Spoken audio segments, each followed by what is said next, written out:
So in this one, I teamed up with the Fake Weeb, a Jujutsu Kaisen creator that I'm sure a lot of you guys are familiar with. And we basically had a discussion about who the strongest characters left in the Culling game are and where things are possibly headed. So let's get into it. Let's talk about Kashimo first, because he is like the front runner for being the strongest that, we currently have seen, maybe at least on the enemy side, aside from like Kenjaku. That also raises a question because we've seen other strong adversaries and some characters that are kind of like in between ally or antagonist at this point, with Ryu and Takako, the two former opponents of Akotsu in Sentai Column. So how do you think Kashimo relates to them, whether he be on like the same tier, or do you think he surpasses them? Honestly, I think he does surpass them. Maybe not by a lot, but I think if Kashimo is like kind of going up here right now, Hawkeye was like stated to be he's one day gonna surpass Gojo or has the potential to, and Yuta said he's stronger than him when he's on a roll. Like the fact that he's on par with Hawkeye, he's adapting to his immortality and his infinite or his domain expansion. I think it's fair to say that, he's quite on a higher tier than Takako and Ishigori.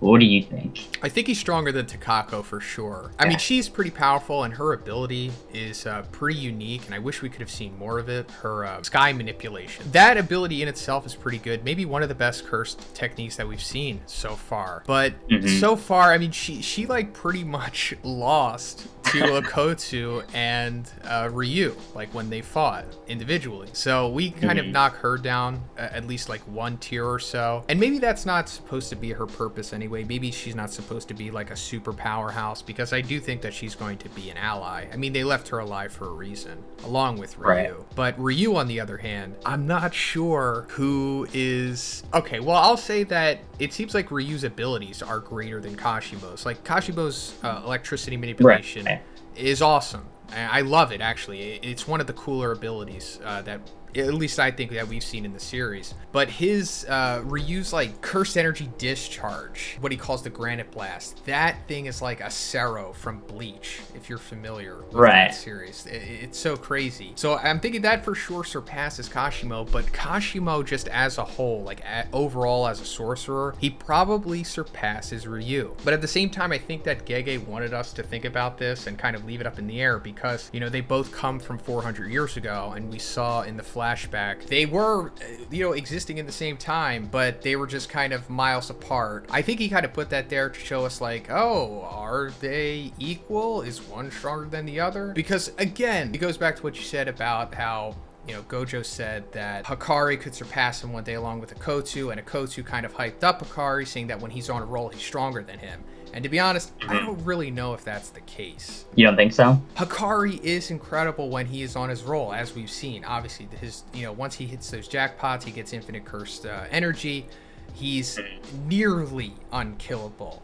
And I talked about this in my videos. Like, they should probably just say nearly unkillable instead of just straight up inkillable or invincible, because if you take his head off, he's dead, or if he gets poisoned, he could die as well. Allegedly, we saw that he fought back against the chlorine poisoning. But what I'm trying to say here is that Ryu was impressive against Akotsu, and Kashimo, I would say, is more impressive against Hikari. Yeah, that's a good way of putting it. I think honestly, when you put it that way, when you look at Ryu's Granite Blast, like you said, it's like up in the air to say who's stronger, and it's more like probably Gege did this on purpose to make you imagine who would win a fight, Ryu or Kashimo. But I think putting them maybe on the same level, that's probably it. They're probably just near each other. Yeah, I think that's fair. The same tier.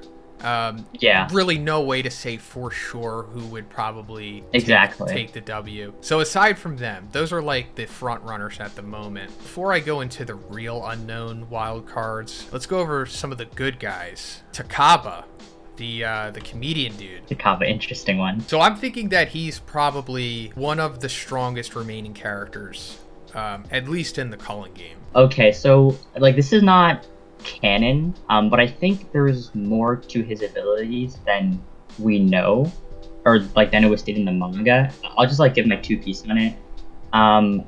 I saw like this. Someone commented earlier in one of my videos saying Takaba's curse technique, like he's like invincible. Like no one can really kill him.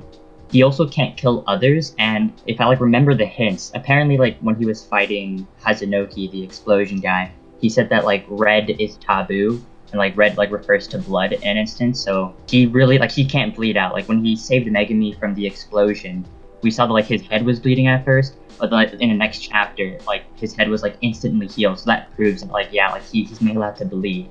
Your opponents like can't make him bleed, and then apparently it's like the same thing to him attacking his opponents. Like when he was fighting Hazunoki, he was like smacking him through the building and stuff, but like Hazunoki was never truly injured. And I think another hint was just like his points in the Culling games. Like obviously, like yeah, like he's like a comedian guy, so I guess like it's fitting to him that he would never kill anybody, but it could also be proof that like he just can't. So like yeah, he's like kind of immortal in a way, but he also like can't really do any serious damage to people. But that's not canon. That's just like a theory to his curse technique. I didn't realize until now the other side of it with him, where he is wrecking his opponent. I guess he wasn't damaging him. And if this is the case, I think that would be really cool, actually, because we have plenty of, OP guys that are just, one-way OP. They're just super powerful. They can wreck you and they can tank whatever. But if there's like this special individual out there who's just so powerful that he doesn't take any damage, but neither do you. And it would be kind of fitting to him because he's all, goofy and whatnot, and isn't even truly aware of his ability. Yeah, exactly. I mean, it like you said, fits like so well with his character, because if he's like ever on a one-on-one, however strong the opponent is, it'll always turn out to be a gag fight. There's neither party wins, so it's fun. Yeah, that's a great way for Gege to practically adapt like a gag fight without making it like literally like a gag fight and like breaking the series. Yeah, that's really cool. I didn't think about that. I'm glad you brought that up. That's the kind of stuff that I wanted to talk about in here. After Takaba, we have Higuruma, who's like one of my new favorite characters. Love this guy. Same. So his abilities, or more so his domain expansion, Deadly Sentencing. Is this going to come back?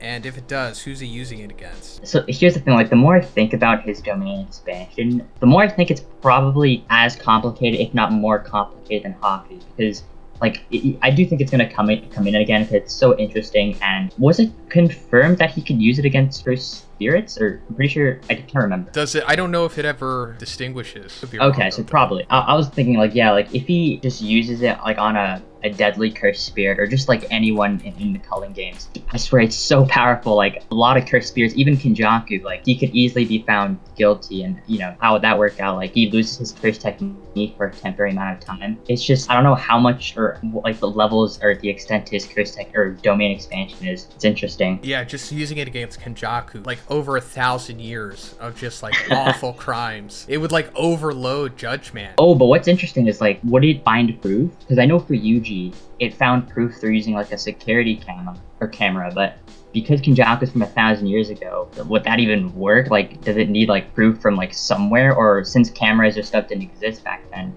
would like Kenjaku be free? I don't know. He could find like literature of it documenting his crimes over the years. Yeah, that would be pretty cool. And that's why, like, I think there's just so much levels to the domain expansion on, how it works and if it could work against certain people. But I do think it is going to come in use again. I think it's really interesting. So I kind of always put Higuruma and Takaba, like, kind of like in the same tier.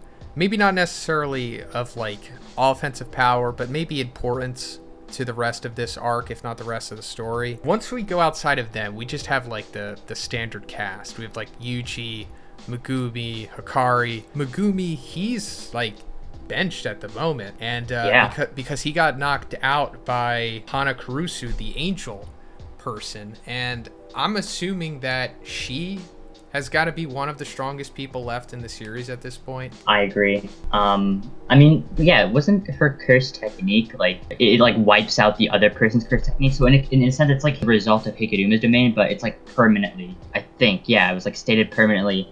You get your curse technique wiped out. Yeah, Tengen said that She can extinguish any other curse techniques, which is also why they needed her, or needed to find her, so that she could use her ability on the back of the prison realm. I think they also went into this. It's like if she uses her ability on you and extinguishes your curse technique, you pretty much die.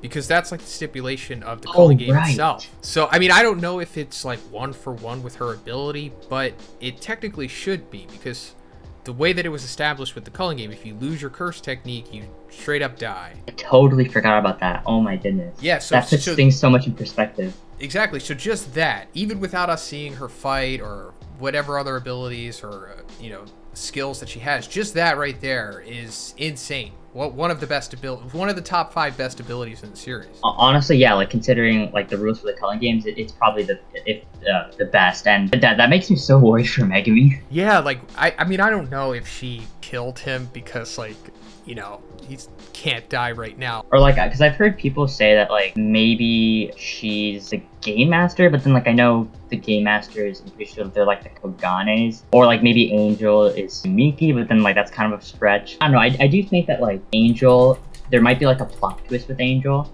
And like that's why I don't think Megumi is gonna die, because like obviously like Megumi, in my opinion, I think he has like a lot more importance to the story, especially with Sukuna. So whatever Angel does with Megumi, I don't think he or she's gonna do like anything harmful. Yeah, I agree. To him, or like to other opponents, maybe not. So then outside of them, we have Maki. Well, she hasn't shown up in the Culling game yet. I don't know what she's doing at this point. We haven't seen her in so long. But she has got to be one of the strongest left. I mean, she's probably stronger than Yuji and Megumi at this point. I could be wrong, but I remember like I mentioned in one of my videos saying, guys, I can't wait to see Maki soon. But then I got like a few comments saying that apparently she's hunting for more Zhoniin like members or like part of the clan at this time. If like you go back to like the last chapter of like Maki's Massacre, I think it says that like she's continuing to hunt down more Zhoniins. I don't remember, but yeah, that's probably where she is in the Culling games as of right now. But yeah, talking about her strength, I do believe she is probably stronger than Yuji and Megumi. I mean, she's written up to be like the black sheep. She's supposed to be what Toji couldn't be in a sense. So she's really strong, and obviously having no cursed energy at all. Like how would that affect her in the Culling games? Like she could just be like a menace, not being affected or not having to worry about like losing a cursed technique and dying. Yeah, that's another thing that makes her so broken, is that she's almost immune to the Culling games like overall rules. Like she could just kind of do whatever she wants, and if it tries to take her curse technique, then she's fine. Also, if she were to go against Angel is pretty much powerless against her. Right. And I think we're going to see that.